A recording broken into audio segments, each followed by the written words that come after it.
Hello and welcome to another video with myself, Tebogo Tamara, right here at Batamara Property, your favorite marketplace for all property and all things property in Gauteng province. I go by the name of Tebogo and this is Batamara Property TV. All right, so today we're talking about something very interesting. Buying a house worth 1 million rands in South Africa. Now, how much do you need for you to qualify for a 1 million rand house in South Africa? I know you've probably been wondering, how much do I really need for me to afford to buy myself a house? All right, so we listed a house for 1 million rands on our website, and we had a client who was asking how much they would need in order for them to be able to afford the house or for them to be able to qualify for the house. This is, of course, putting into considerations a lot of factors because you don't just say, I'm earning enough and I can afford this house. But there are a number of things to be able to consider before you can think of buying the house. All right, so we're going to be breaking it down to you. Once again, my name is Tebogo Tamara. Welcome to Batamara Property TV. All right, so first things first, you're purchasing a house for 1 million rands, right? Okay, so what we're going to start with is your gross income. This is how much you're going to need to be earning at your workplace before deductions, because we've got the gross and we've got the net income. How much are you earning, or how much should you be earning in order for you to be purchasing a house, or for you to consider purchasing a house of 1 million rands in South Africa? All right, so I've prepared some screenshots that I'm going to be able to put on the screen just for you to be able to see how it works. And this is how we're going to break it down. And we're going to try and break down also the different expenses for you to anticipate besides that monthly repayment. All right, so we're going to start with how much you're going to need to be earning on a monthly basis from your workplace. All right, so in order for you to purchase a 1 million rand house, and this is supposing that you're going to be paying for the house over a period of 20 years. I know with some banks you can be able to purchase a house paying for it by 30 years, but this is the standard time frame that is required for you to be able to buy the house, which is 20 years. But if you want to go for 25 years or for 30 years, depending on who is financing that house, in other words, depending on who you are banking with, that is where you would get the outcome or where you would get the answer. All right, so we'll just use the standard home term loan repayment structure, and which is 20 years. All right, so here's how much you're going to be needing in order for you to purchase a house worth 1 million rands in South Africa. All right, so your monthly gross income is going to be estimated at 36,000 rands. All right, so that's 36,123 rands and 57 cents. That's how much you need to be earning in order for you to be able to qualify to purchase a house worth 1 million rands. Now we come to the monthly repayment. Remember, guys, like I said at the beginning of the video, this is supposing you're going to be paying for that house over a period of 20 years. All right, so that's going to be 10,837,000. Sorry, that's 10,837 rands and 7 cents. That's how much you would be required for you to pay on a monthly basis over a loan repayment term of 20 years. All right, so now that we have that out of the way, now you know how much you need to be earning on a monthly basis for you to be able to afford that house, or for you to be able to consider buying a 1 million rand house. Now, what are the other factors that are involved, or what other monthly costs are going to be involved? Now, remember, you can supposedly afford the house because it falls within your qualifying criteria. You do meet the qualifying criteria status because you can afford it based on your monthly gross income. That's fine. Perfect. All right. But what other expenses have you got? Now, remember, as human beings, we've got our own monthly expenses. Each and every month, there are different expenses. Children have to go to school. We've got car repayments. You've got to pour petrol. We've got insurance. We've got all these things that we have to pay on a monthly basis. We need to put into consideration all those other expenses, as well as the other ones that are involved in purchasing a house, which I'm going to mention now. All right, so the first one that I'm going to start with, remember, these are other costs for us to consider before saying that I can fully qualify. Now, before I continue, it's also important to understand that for you to get an accurate home loan structure, you do need to go and consult with your bank so that they can tell you exactly how much you are going to qualify for based on your monthly expenses and based on how much you are earning. And of course, you are required by law to have a clean credit record. So take care of your credit record, because that part is very, very, very crucial in purchasing a house in South Africa.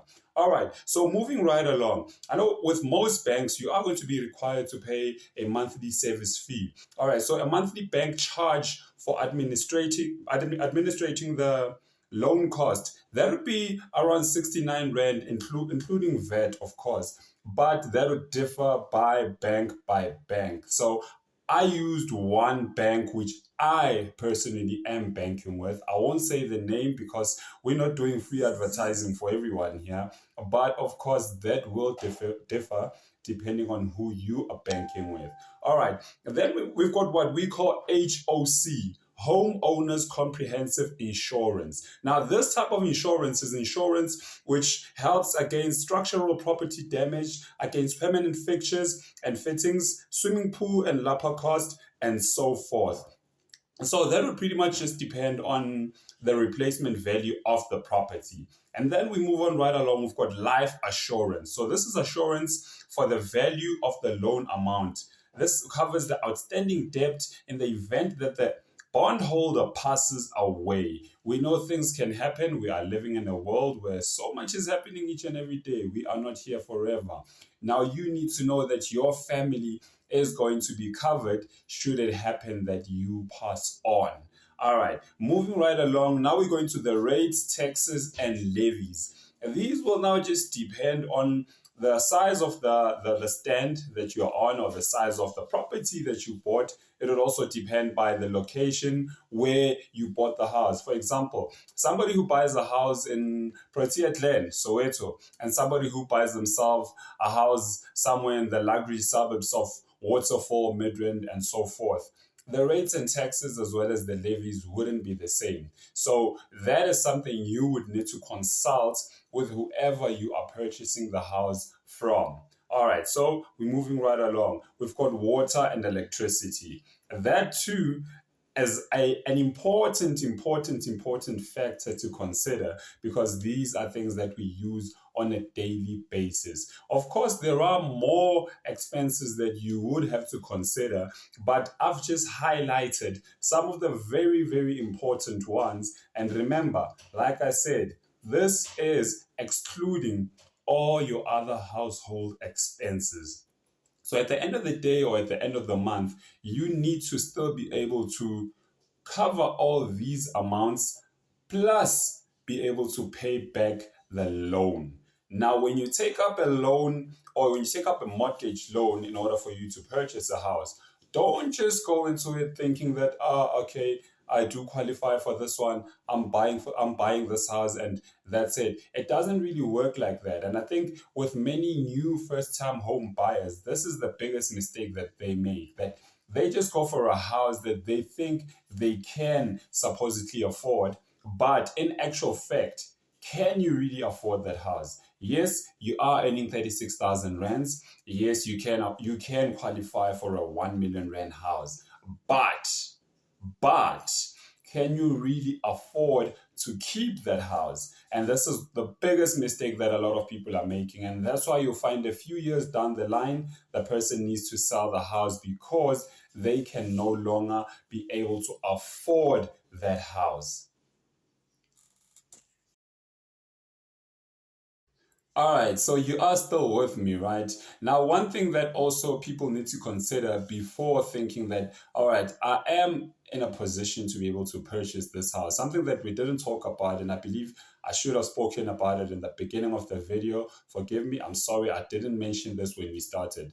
Before you purchase the house, there are also other expenses that you also need to consider. So, I'm going to give you a tip here. Remember, when we started the video, we were talking based on a mortgage loan of 1 million rands. This was considering that you would be paying it over a term of 20 years. That would be 240 months. But this is also based on the idea or ideology that you do not have any deposit saved up. So it's very important for you to also put all these things into consideration. So if you're going to be buying a house, or if you're considering buying a house in the near future, I think it's important that you start saving up now. If you saw this video today, congratulations to you, because trust me, it's going to help you in the future. So what you need to start doing starting from today is start saving up for a deposit. Whether it's 10,000 rand, whether it's 100,000 rand, whether it's half of what is required for you to purchase that house, as much as it can be, that is important, because that is going to be able to help you to decrease the loan repayment amount, and then that can be easier for you to be able to afford to purchase the house. Of course, if you don't have the deposit amount, with a lot of banks, with a lot of people, a lot of the time, people do qualify to get 100% financing on their mortgage loan. But it's not always the case. Sometimes you might go to the bank and attempt to get a mortgage loan or to apply for a mortgage loan, and you'd find that the bank is only willing to finance you with up to 90% of the loan amount. So supposing you're going to be buying a 1 million rand house and the bank says, no, we can only give you 900,000 rand, or whatever the case may be. So it's also important for you to save up for the deposit, so that you too can be able to come to the bank and say, this is how much I have saved up, and how much can you guys give me? Then that is how you calculate it. Also, another tip I'm going to give you: if the bank says to you, you qualify for 1.5 million rand, it does not necessarily mean that you can afford to buy a house worth 1.5 million rand. So put into consideration all these factors that I've just mentioned from the beginning of the video up until now. So don't just think that because the bank says they can finance me with 1.5 million rand, I'm buying myself a house worth that much. Or because the bank says you can qualify for a house of 1 million rand, then I'm buying a house for that much. Remember, there are a lot of other costs for you to consider before you buy the house. Also, something that I was still getting at that I should have mentioned at the beginning of the video is the other expenses, like the transfer duty, the transfer costs, the bond cost, and the initiation fee. Now, these are other factors that are going to come into consideration. But I do know that if you're purchasing a house which is going to be worth 1 million rand, the total cost of your transfer duty, transfer costs, bond costs, initiation fee, that would be roughly around 53,221 rands and 50 cents. But to get a more accurate number, you definitely would need or would be required to inquire with your bank.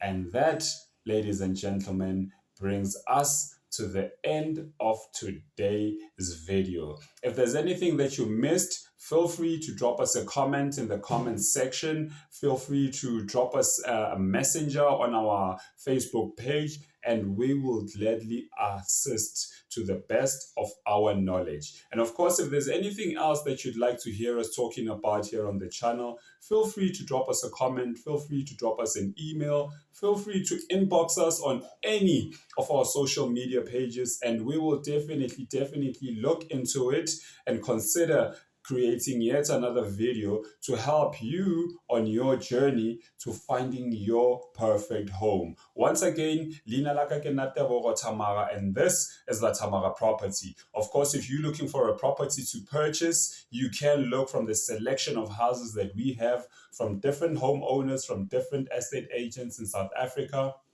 That's www.batamaraproperty.co.za. And of course, if you are considering selling your house, you can get in touch with us and we will connect you with a real estate professional in your local area. So the number to contact us on via calls and WhatsApp is 081 455 8235. And then you can also drop us an email on admin@batamaraproperty.co.za. The website, once again, ladies and gentlemen, is www.batamaraproperty.co.za. Thank you for your time. Thank you for watching. Please, please, please don't forget to subscribe to the channel. Don't forget to hit that like button. Don't forget to comment.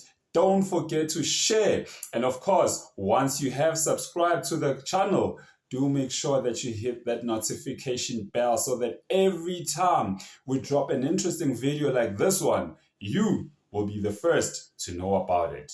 Cheers.